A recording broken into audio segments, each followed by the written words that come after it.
A Roy man looking for answers about his adoption in the early 1950s got a lot more than he bargained for. Ashley? Dave, Kim Stevens started his search just a few weeks ago. He wanted to find out more about his birth parents for health reasons, so he hired a lawyer to unseal his adoption papers. What he found changed his life forever. The decree for the... When 64-year-old Kim Stevens went looking for answers, I guess it was an orphanage. he may have ended up with more questions. Started living with them in September of '52. He knew he'd been given up at birth, but what he didn't know... He said, "It looks to me like you were left in a doctor's car in St. Benedict's Hospital's parking lot."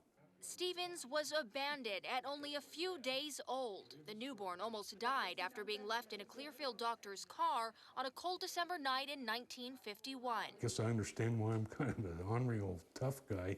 The story made local newspaper headlines. They called the baby Tiny Tim.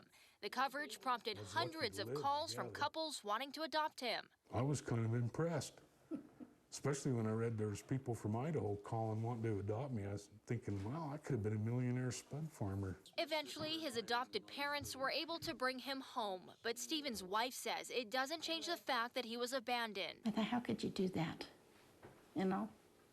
And I kept thinking, my poor baby was just freezing out there. Bonnie and Kim have been together for 47 years. She says even though this happened 6 decades ago, I see my son. the story has brought them closer.